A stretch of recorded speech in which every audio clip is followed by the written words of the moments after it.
Good morning बच्चों। हम पढ़ने लग रहे हैं यूनिट सेकंड सॉल्यूशन, जिसमें हमने कल पढ़ा था ओस्मोसिस एंड डिफ्यूजन के बारे में पढ़ा था। ओस्मोसिस एंड डिफ्यूजन के बारे में, इनके बीच डिफरेंस क्या होता है ओस्मोसिस और डिफ्यूजन में, ये भी हमने कल बता दिया था। आज हम पढ़ने जा रहे हैं osmotic pressure. Osmotic pressure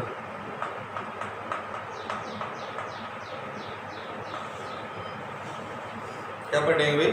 osmotic pressure. Osmotic pressure को हम पाई से रिप्रेजेंट करेंगे। किससे रिप्रेजेंट करते हैं? पाई से।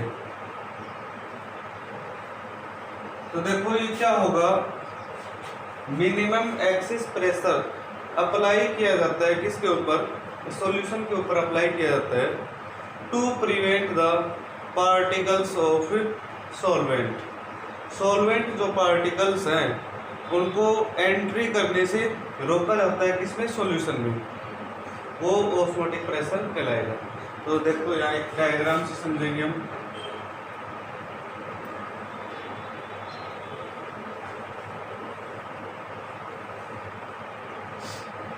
यहाँ पे हमने क्या किया कि पिस्टन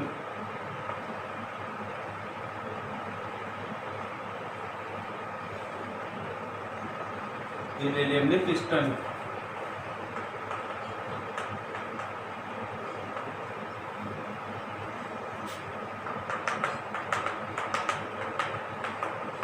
ये है सॉल्यूशन और इस साइड में हम ले रहे हैं नैरो ट्यूब हो गई यहाँ पे सॉल्वेंट। क्या है सॉल्वेंट? ये नैरो ट्यूब है, नैरो ट्यूब।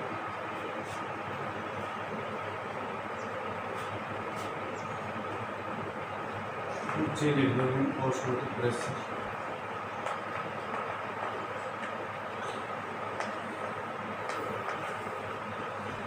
यहाँ से हमने क्या किया, इस सॉल्यूशन के ऊपर प्रेशर लगाएंगे। कम से कम वो प्रेशर लगाएंगे कि जो ये सॉल्वेंट के जो मॉलिक्यूल्स हैं, पार्टिकल्स हैं, वो इस साइड में एंट्री नहीं कर पाएंगे। क्योंकि यहाँ पर क्या लग रहा है? प्रेशर लग रहा है। प्रेशर लगेगा तो इस ये मेम्ब्रेन है, क्या है? मेम्ब्रेन। सेमी परमेबल मेम्ब्रेन बोला जाता है इसको। क्या कहेंगे इसको? Semi permeable membrane. इस मेम्ब्रेन के अंदर क्या होता है? ये मेम्ब्रेन में पार्टिकल्स टिनी पोर्स होते हैं। क्या होंगे? टिनी पोर्स होते हैं इस मेम्ब्रेन के अंदर। यदि हम प्रेशर नहीं लगाएंगे तो सॉल्वेंट वाले जो पार्टिकल्स हैं वो इधर आ जाएंगे। इस जो लेयर है सेमी परमेबल मेम्ब्रेन, इस मेम्ब्रेन से इधर पास हो जाएंगे। लेकिन हमने वो मिनिमम एक्सिस प्रेशर लगाया इस सॉल्यूशन के ऊपर कि ये जो सॉल्यूशन के पार्टिकल्स हैं वो इस लेयर के पास में आएंगे, इधर से सॉल्वेंट के पार्टिकल्स आएंगे। तो यहाँ पर प्रेशर की वजह से ये सॉल्वेंट पार्टिकल्स यहीं पे रुक जाएंगे। और जो ये प्रेशर लगाया गया है, इसी प्रेशर को हम क्या कहते हैं? Osmotic pressure. हम नोट भी कर लेते हैं यहाँ पे। The minimum axis pressure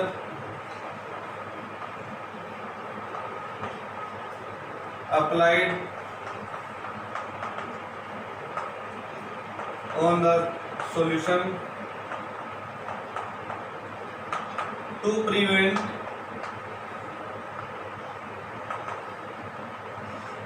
entry of solvent particles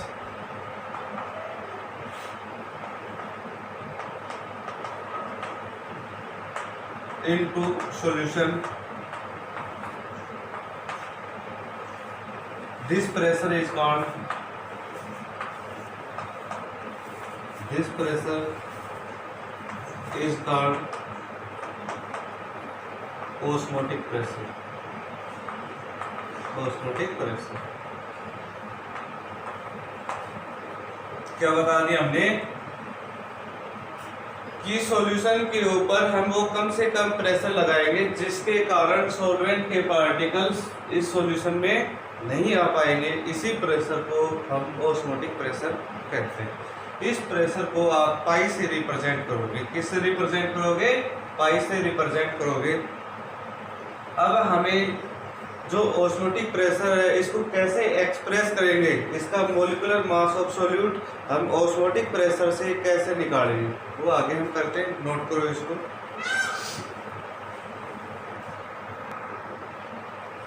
next हम एक्सप्रेशन करेंगे, expression for the osmotic pressure. Mathematically इसको हम एक्सप्रेस करेंगे। ऑस्मोटिक प्रेशर है वो डायरेक्टली प्रोपोर्शनल हो जाएगा molar concentration of the solution and temperature. तो मोलर कंसंट्रेशन के लिए हम क्या लेते हैं? C लेते हैं और टेम्परेचर के लिए T लेते हैं। जो हम इक्वेशन 11th क्लास के अंदर बॉयल्स लॉ और चार्ल्स लॉ पढ़ा था उस इक्वेशन के अकॉर्डिंग हम इसमें निकाल लेते हैं कि जो सॉल्यूशन है ऑस्मोटिक प्रेशर ये डायरेक्टली प्रोपोर्शनल हो जाएगा C/T। C का मतलब होगा molar concentration, molar concentration of the solution and T क्या हो जाएगा? टेम्परेचर। क्या होगा? टेम्परेचर। अब इसको इक्वल करो तो क्या आएगा? R/C/T या पाई इज इक्वल टू इसको हम लिख सकते हैं C/R/T। अब ये जो मोलर कंसंट्रेशन है ये किसके इक्वल होती है? N/V के। यहां पे हम लिख सकते हैं कि know that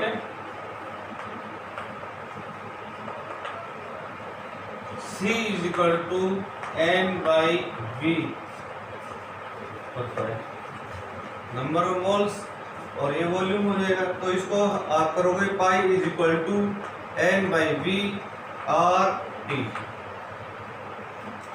pi V pi को क्रॉस मल्टीप्लाई करोगे तो ये क्या होगा? पाई V N/R/T क्या हो जाएगा? N/R/T। इस इक्वेशन का नाम दिया गया है veins Hoff equation. Veins Hoff equation, veins Hoff equation. अब हमें क्या करना होगा? वेन्स होफ इक्वेशन से मोलिकुलर मास ऑफ सॉल्यूट निकालोगे ऑस्मोटिक प्रेशर से। तो यहाँ तक नोट करो।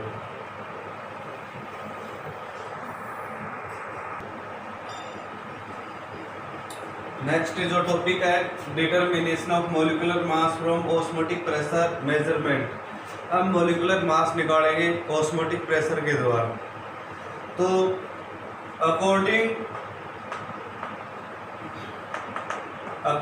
टू वेन्स होफ इक्वेशन, इस इक्वेशन के अकॉर्डिंग हमें क्या करना होगा? पाई V हमने निकाला था बराबर N/R/T।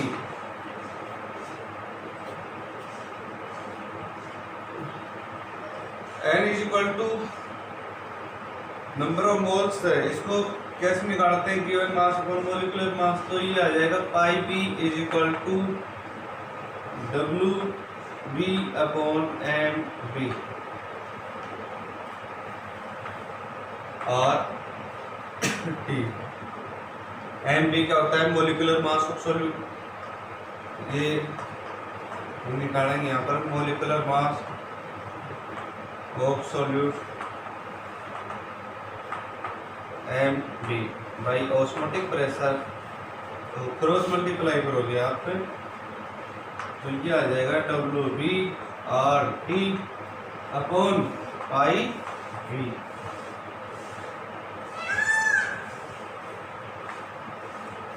इस प्रकार से हम एक्सप्रेस कर देंगे ऑस्मोटिक प्रेशर के द्वारा मोलिकुलर मास। करो नोट।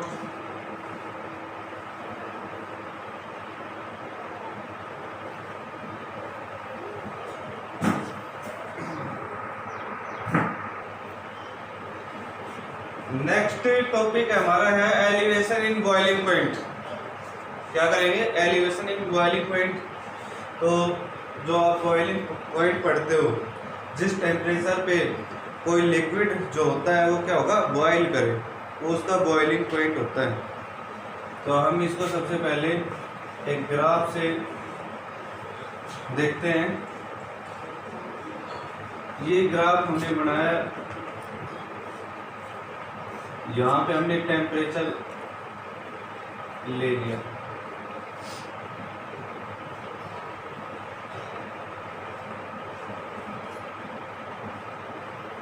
ये हो गया यहाँ पर एटमॉस्फेरिक प्रेशर। एटमॉस्फेरिक प्रेशर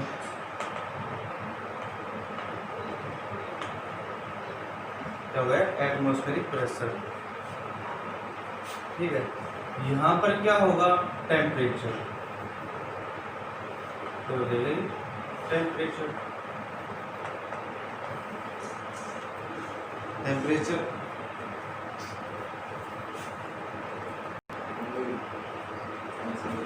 देखो भाई, ये जो ग्राफ है ये किसके बीच में बन रहा है? वेपर प्रेशर और टेम्परेचर के बीच। यहाँ पे हम लेते हैं इसको टीपी नोट और ये हो जाएगा टीपी। ये दोनों के बीच जो टेम्परेचर है, जो इंक्रीज हुआ टेम्परेचर है, डेल्टा टीपी। क्या हो जाएगा? Delta TP.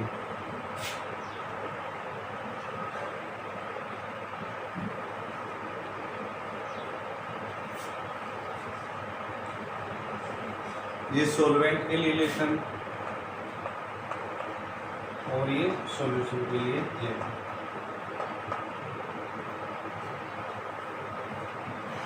इस ग्राफ से हम क्या करेंगे? इसका ये एलिवेशन इन बॉइलिंग पॉइंट निकाल लेंगे। एलिवेशन का मतलब होता है इंक्रीज होना। क्या होता है? इंक्रीज। मतलब जो टेम्परेचर है वो कितना बढ़ा, वो एलिवेशन कहलाएगा। तो देखो इसमें हम एक क्या लेते हैं? प्योर वोलेटाइल सॉल्वेंट लेते हैं। उसके लिए हमें क्या होता है कि कितने वेपर्स बनने लग रहे हैं, इसमें हीट दोगे और जब इसमें नॉन वोलेटाइल सॉल्यूट ऐड कर देते हो, नॉन वोलेटाइल सॉल्यूट ऐड करने पे हमें क्या करना पड़ेगा? उतने ही वेपर बनाने के लिए हीट यानी टेम्परेचर बढ़ाना पड़ेगा। और जो टेम्परेचर हमने बढ़ाया वो क्या कहलाएगा? उसका एलिवेशन इन बॉइलिंग पॉइंट। क्या कहलाएगा? Elevation in boiling point. तो देखो इसको करेंगे हम डेल्टा टीबी से हम इसको रिप्रेजेंट करेंगे। Delta TB. डेल्टा टीबी क्या होता है? Elevation in boiling point. Delta TB निकालोगे आप तो ये आएगा टीबी माइनस टीबी नोट। क्या हो जाएगा? TB minus TB note. इसको हमें अब इस एलिवेशन बॉइलिंग पॉइंट के द्वारा हम इसका मोलिकुलर मास ऑफ सॉल्यूट निकालेंगे। वो निकालने के लिए क्या करेंगे? अकॉर्डिंग टू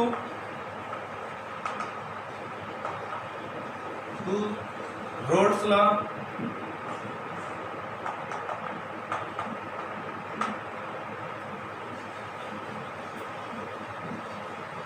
क्या होगा भाई?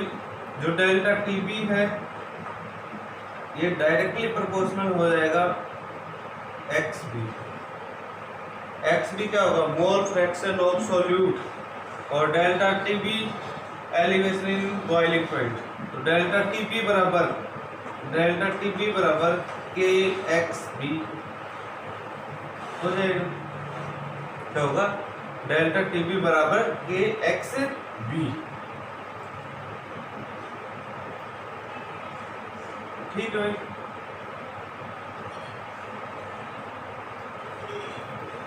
यहाँ पे देखो डेल्टा टीबी बराबर KXB। देखो हमने क्या निकाला? इसमें डेल्टा टीबी बराबर KXB निकाल लिया। तो XB बराबर क्या होगा? W NB upon NA plus NB ये होता है।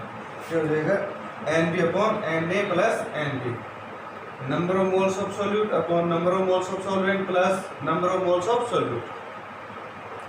डेल्टा टी बी बराबर के एक्स बी बराबर क्या होगा N B upon N A plus N B. अब क्या होता है फॉर डाइल्यूट सॉल्यूशन के अंदर, for dilute solution N A is greater than very very greater than N B, so N B is neglect, क्या हो जाएगा एन बी नेगलेक्ट हो जाएगा। डेल्टा टी बी बराबर K N B upon N A, क्या है क्या हो जाएगा। अब इसके बाद में आगे हम सोल्व करते हैं। डेल्टा टी बी बराबर एन बी बराबर क्या होगा, यहां पे लिख लेते हैं इसको N B, delta T B is equal to K N B बराबर ये होगा W B upon N B, N A is equal to होगा M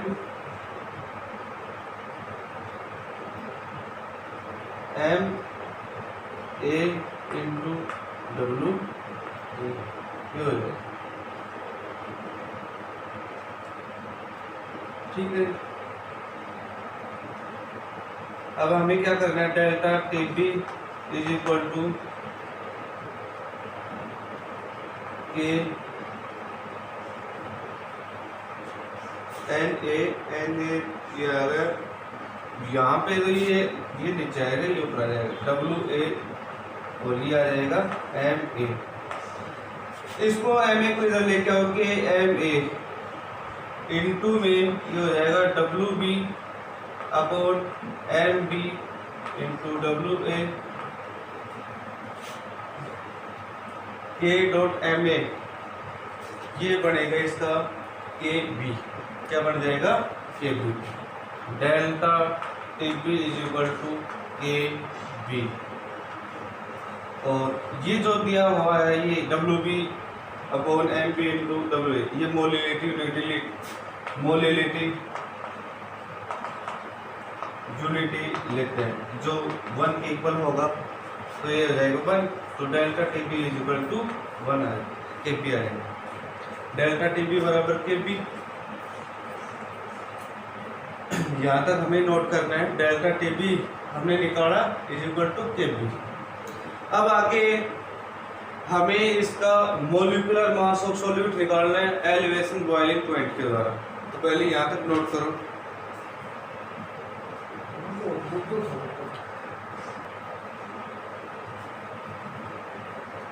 delta T B is equal to हमने क्या निकाला K B, delta T B is equal to हमने निकाला है के बी, जो के बी होता है ये क्या कहलाएगा molar elevation constant, molar elevation constant कहलाता है। के बी को हम रिप्रेजेंट करेंगे मोलर एलिवेशन कांस्टेंट। अब आगे देखो हमें कैलकुलेशन करना है, calculation of molecular mass of solute, molecular mass of solute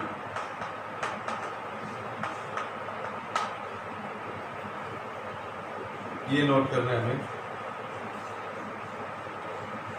delta T B is equal to K dot क्या हो जाएगा, यहाँ पे के बी होता है, के बी इंटू में M A into W B upon M B into W A. M A नहीं करेंगे, एम ए कैसे बढ़ जाएगी,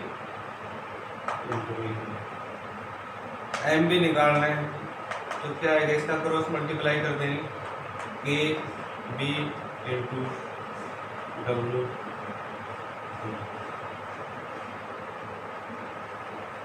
upon delta T B into W. इस प्रकार से हमने क्या कैलकुलेट कर लिया, molecular mass of solute by elevation boiling point.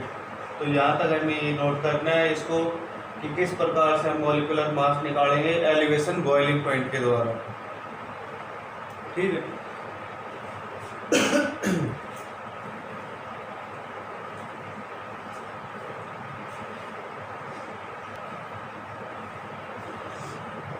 इसमें एक चीज ये नोट करो भाई, मोलर एलिवेशन कांस्टेंट। ये मोलर एलिवेशन कांस्टेंट क्या होगा, जब हम मोलिलिटी क्या लेते हैं, 1 यूनिटी के अंदर लेते हैं। मोलिलिटी को जब हम यूनिटी के अंदर लेंगे वो क्या कहलाएगा, मोलर एलिवेशन कांस्टेंट कहलाएगा।